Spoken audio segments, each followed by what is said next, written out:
The Little Hare by Andrew Lang. Contes populaires des passados recueillis et traduits par ejectet. Paris, Leroux Editeur. A long, long way off in a land where water is very scarce there lived a man, and his wife and several children. One day, the wife said to her husband, I am pining to have the liver of a nyamatsain for my dinner. If you love me as much as you say you do, you will go out and hunt for a nyamatsain, and will kill it and get its liver. If not, I shall know that your love is not worth having. Bake some bread was all her husband answered, then take the crust and put it in this little bag. The wife did as she was told, and when she had finished, she said to her husband, the bag is all ready and quite full. Very well, said he, and now goodbye, I am going after the nyamatsain. But the nyamatsain was not so easy to find, as the woman had hoped. The husband walked on and on without ever seeing one, and every now and then he felt so hungry that he was obliged to eat one of the crusts of bread out of his bag. At last, when he was ready to drop from fatigue, he found himself on the edge of a great marsh, which bordered on one side the country of the Nyamatsains, but there were no more Nyamatsains here than anywhere else. They had all gone on a hunting expedition, as their larder was empty, and the only person left at home was their grandmother, who was so feeble she never went out of the house. Our friend looked on this as a great piece of luck, and made haste to kill her before the others returned, and to take out her liver, after which he dressed himself in her skin as well as he could. He had scarcely done this when he heard the noise of the Nyamatsains coming back to their grandmother, for they were very fond of her, and never stayed away from her longer than they could help. They rushed clattering into the hut, exclaiming, We smell human flesh, some man is here, and began to look about for him, but they only saw their old grandmother, who answered in a trembling voice, No, my children, no, what should any man be doing here? The Nyamatsains paid no attention to her, and began to open all the cupboards and peep under all the beds, crying out all the while, A man is here, a man is here, but they could find nobody. And at length, tired out with their long days hunting, they curled themselves up and fell asleep. Next morning they woke up quite refreshed and made ready to start on another expedition. But as they did not feel happy about their grandmother, they said to her grandmother, Want you come today and feed with us? And they led their grandmother outside, and all of them began hungrily to eat pebbles. Our friend pretended to do the same, but in reality he slipped the stones into his pouch and swallowed the crusts of bread. Instead, however, as the Nyamatsains did not see this, they had no idea that he was not really their grandmother. When they had eaten a great many pebbles, they thought they had done enough for that day, and all went home together and curled themselves up to sleep. Next morning, when they woke, they said, Let us go and amuse ourselves by jumping over the ditch. And every time they cleared it with a bound. Then they begged their grandmother to jump over it too, and, with a tremendous effort, she managed to spring right over to the other side. After this, they had no doubt at all of its being their true grandmother, and went off to their hunting, leaving our friend at home in the hut. As soon as they had gone out of sight, our hero made haste to take the liver from the place where he had hid it, threw off the skin of the old Nyamatsain, and ran away as hard as he could, only stopping to pick up a very brilliant and polished little stone, which he put in his bag by the side of the liver. Towards evening, the Nyamatsains came back to the hut full of anxiety to know how their grandmother had got on during their absence. The first thing they saw on entering the door was her skin lying on the floor, and then they knew that they had been deceived, and they said to each other, So we were right after all, and it was human flesh we smelt. Then they stooped down to find traces of the man's footsteps, and when they had got them, instantly set out in hot pursuit. Meanwhile, our friend had journeyed many miles, and was beginning to feel quite safe and comfortable, when, happening to look round, he saw in the distance a thick cloud of dust moving rapidly. His heart stood still within him, and he said to himself, I am lost, it is the Nyamatsains, and they will tear me in pieces. And indeed the cloud of dust was drawing near with amazing quickness, and the Nyamatsains almost felt as if they were already devouring him. Then, as a last hope, the man took the little stone that he had picked up out of his bag, and flung it on the ground. The moment it touched the soil, it became a huge rock, whose steep sides were smooth as glass. And on the top of it our hero hastily seated himself. It was in vain that the Nyamatsains tried to climb up and reach him. They slid down again, much faster than they had gone up, and by sunset they were quite worn out and fell asleep at the foot of the rock. No sooner had the Nyamatsains tumbled off to sleep than the man stole softly down, and fled away as fast as his legs would carry him. And by the time his enemies were awake, he was a very long way off. They sprang quickly to their feet and began to sniff the soil round the rock in order to discover traces of his footsteps, and they galloped after him with terrific speed. The chase continued for several days and nights. Several times, the Nyamatsains almost reached him, and each time he was saved by his little pebble. Between his fright and his hurry, he was almost dead of exhaustion when he reached his own village, where the Nyamatsyns could not follow him, because of their enemies, the dogs which swarmed over all the roads, so they returned home. Then our friend staggered into his own hut and called to his wife Iku. "How tired I am, quick, give me something to drink, then go and get fuel and light a fire." So she did what she was bid, and then her husband took the Nyamatsin's liver from his pouch and said to her, "There, I have brought you what you wanted, and now you know that I love you truly." And the wife answered, "It is well, now go and take out the children so that I may remain alone in the hut." And as she spoke, she lifted down an old stone pot and put on the liver to cook. Her husband watched her for a moment, and then said, "Be sure you eat it all yourself. Do not give a scrap to any of the children, but eat every morsel up." So the woman took the liver and ate it all herself. Directly the last mouthful had disappeared, she was seized with such violent thirst that she caught up a great pot full of water and drank it at a single draught. Then, having no more in the house, she ran in next door and said, "Neighbor, give me, I pray you, something to drink." The neighbor gave her a large vessel quite full, and the woman drank it off at a single draught and held it out for more. But the neighbor pushed her away, saying, "No, I shall have none left for my children." So the woman went into another house and drank all the water she could find, but the more she drank, the more thirsty she became. She wandered in this manner through the whole village, till she had drunk every water pot dry. Then she rushed off to the nearest spring and swallowed that. And when she had finished all the springs and wells about, she drank up first the river, and then a lake. But by this time she had drunk so much that she could not rise from the ground. In the evening, when it was time for the animals to have their drink before going to bed, they found the lake quite dry, and they had to make up their minds to be thirsty, till the water flowed again. And the streams were full even then. For some time, the lake was very dirty, and the lion, as king of the beasts, commanded that no one should drink till it was quite clear again. But the little hare, who was fond of having his own way, and was very thirsty besides, stole quietly off when all the rest were asleep in their dens, and crept down to the margin of the lake, and drank his fill. Then he smeared the dirty water all over the rabbit's face, and paused so that it might look as if it were he who had been disobeying Big Lion's orders.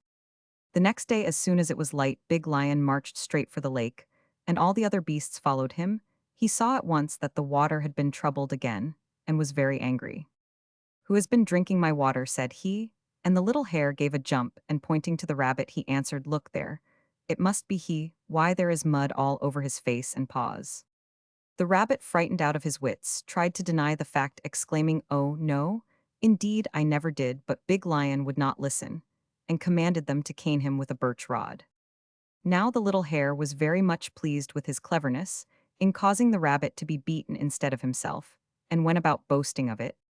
At last one of the other animals overheard him, and called out, Little hare, what is that you are saying?" But the little hare hastily replied, "I only asked you to pass me my stick."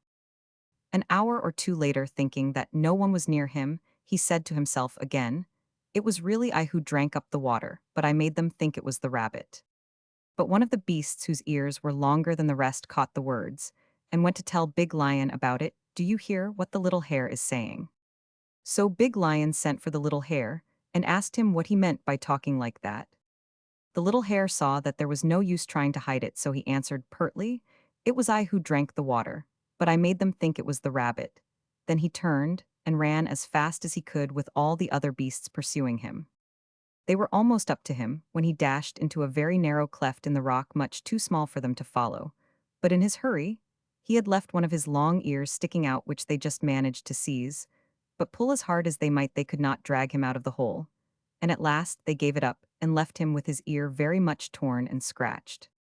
When the last tail was out of sight, the little hare crept cautiously out, and the first person he met was the rabbit. He had plenty of impudence, so he put a bold face on the matter, and said, "Well, my good rabbit, you see I have had a beating as well as you."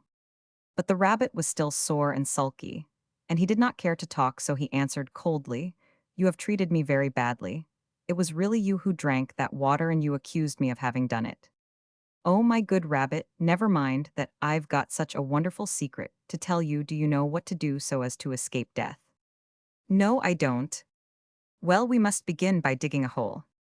So they dug a hole, and then the little hare said, "The next thing is to make a fire in the hole," and they set to work to collect wood and lit quite a large fire. When it was burning brightly, the little hare said to the rabbit, "Rabbit, my friend, throw me into the fire. And when you hear my fur crackling, and I call itcha itcha, then be quick and pull me out." The rabbit did as he was told and threw the little hare into the fire. But no sooner did the little hare begin to feel the heat of the flames than he took some green bay leaves he had plucked for the purpose, and held them in the middle of the fire where they crackled and made a great noise. Then he called loudly, "Itcha itcha, rabbit, my friend, be quick, be quick. Don't you hear how my skin is crackling?" And the rabbit came in a great hurry and pulled him out. Then the little hare said, "Now, it is your turn." And he threw the rabbit in the fire. The moment the rabbit felt the flames, he cried out, "Itch, itch, I am burning, pull me out quick, my friend." But the little hare only laughed and said, "No, you may stay there, it is your own fault. Why were you such a fool as to let yourself be thrown in? Didn't you know that fire burns?" And in a very few minutes, nothing was left of the rabbit but a few bones. When the fire was quite out, the little hare went and picked up one of these bones, and made a flute out of it, and sang this song. "Pay, pay, oh flute that I love, pay, pay, rabbits are but little boys, pay, pay. He would have burned me if he could pay, pay. But I burned him and he crackled finely." When he got tired of going through the world singing this, the little hare went back to his friends, and entered the service of Big Lion one day. He said to his master grandfather, "Shall I show you a splendid way to kill game?" "What is it?" asked Big Lion. "We must dig a ditch, and then you must lie in it and pretend to be dead." Big Lion did as he was told, and when he had lain down, the little hare got up on a wall, blew a trumpet, and shouted, "Pay, pay, all you animals come and see, Big Lion is dead, and now peace will be." Directly they heard this, they all came running. The little hare received them, and said, "Pass on this way to the lion." So they all entered into the animal kingdom. Last of all came the monkey with her baby on her back. She approached the ditch and took a blade of grass and tickled Big Lion's nose, and his nostrils moved in spite of his efforts to keep them still. Then the monkey cried, "Come, my baby, climb on my back and let us go." What sort of a dead body is it that can still feel when it is tickled? And she and her baby went away in a fright. Then the little hare said to the other beasts, "Now shut the gate of the animal kingdom." And it was shut, and great stones were rolled against it. When everything was tight closed, the little hare turned to Big Lion and said, "Now," and Big Lion bounded out of the ditch and tore the other animals in pieces. But Big Lion kept all the choice bits for himself, and only gave away the little scraps that he did not care about eating. And the little hare grew very angry and determined to have his revenge. He had long ago found out that Big Lion was very easily taken in, so he laid his plans accordingly. He said to him, as if the idea had just come into his head, "Grandfather, let us build a hut," and Big Lion consented. And when they had driven the stakes into the ground, and had made the walls of the hut, the little hare told Big Lion to climb upon the top while he stayed inside. When he was ready, he called out, "Now, grandfather, begin." And Big Lion passed his rod through the reeds with which the roofs are always covered in that country. The little hare took it and cried, "Now it is my turn to pierce them." And as he spoke, he passed the rod back through the reeds and gave Big Lion's tail a sharp poke. "What is pricking me so?" asked Big Lion. "Oh, just a little branch sticking out. I am going to break it," answered the little hare. But of course he had done it on purpose, as he wanted to fix Big Lion's tail so firmly to the hut that he would not be able to move in a little while. He gave another prick, and Big Lion called again, "What is pricking me so?" This time the little hare said to himself, "He will find out what I am at. I must try some other plan." So he called out, "Grandfather, you had better put your tongue here so that the branches shall not touch you." Big Lion did as he was bid, and the little hare tied it tightly to the stakes of the wall. Then he went outside and shouted, "Grandfather, you can come down now." And Big Lion tried, but he could not move an inch. Then the little hare began quietly to eat Big Lion's dinner right before his eyes, and paying no attention at all to his growls of rage. When he had quite done, he climbed up on the hut, and blowing his flute, he chanted, "Pe, pe, fall rain and hail." And directly the sky was full of clouds, the thunder roared, and huge hailstones whitened the roof of the hut. The little hare, who had taken refuge within, called out again, "Big Lion, be quick and come down and dine with me." But there was no answer, not even a growl, for the hailstones had killed Big Lion. The little hare enjoyed himself vastly for some time, living comfortably in the hut, with plenty of food to eat, and no trouble at all in getting it. But one day a great wind arose and flung down the Big Lion's half-dried skin from the roof of the hut. The little hare bounded with terror at the noise, for he thought Big Lion must have come to life again. but on discovering what had happened, he set about cleaning the skin and propped the mouth open with sticks so that he could get through. So dressed in Big Lion's skin, the little hare started on his travels. The first visit he paid was to the hyenas, who trembled at the sight of him and whispered to each other, "How shall we escape from this terrible beast?" Meanwhile, the little hare did not trouble himself about them, but just asked where the king of the hyenas lived and made himself quite at home there. Every morning each hyena thought to himself, "Today, he is certain to eat me," but several days went by, and they were all still alive. At length one evening, the little hare, looking round for something to amuse him, noticed a great pot full of boiling water. So he strolled up to one of the hyenas and said, "Go and get in." The hyena dared not disobey, and in a few minutes was scalded to death. Then the little hare went the round of the village, saying to every hyena he met, "Go and get into the boiling water," so that in a little while there was hardly a male left in the village. One day all the hyenas that remained alive went out very early into the fields, leaving only one little daughter at home. The little hare, thinking he was all alone, came into the enclosure, and wishing to feel what it was like to be a hare again, threw off Big Lion's skin and began to jump and dance, singing, "I am just the little hare, the little hare, the little hare. I am just the little hare who killed the great hyenas." The little hyena gazed at him in surprise, saying to herself, "What was it really, this tiny beast who put to death all our best people?" When suddenly a gust of wind rustled the reeds that surrounded the enclosure, and the little hare in a fright hastily sprang back into Big Lion's skin. When the hyenas returned to their homes, the little hyena said to her father, "Father, our tribe has very nearly been swept away, and all this has been the work of a tiny creature dressed in the lion's skin." But her father answered, "Oh, my dear child, you don't know what you are talking about." She replied, "Yes, father, it is quite true. I saw it with my own eyes." The father did not know what to think, and told one of his friends, who said, "Tomorrow, we had better keep watch ourselves." And the next day they hid themselves and waited till the little hare came out of the royal hut. He walked gaily towards the enclosure, threw off Big Lion's skin, and sang and danced as before.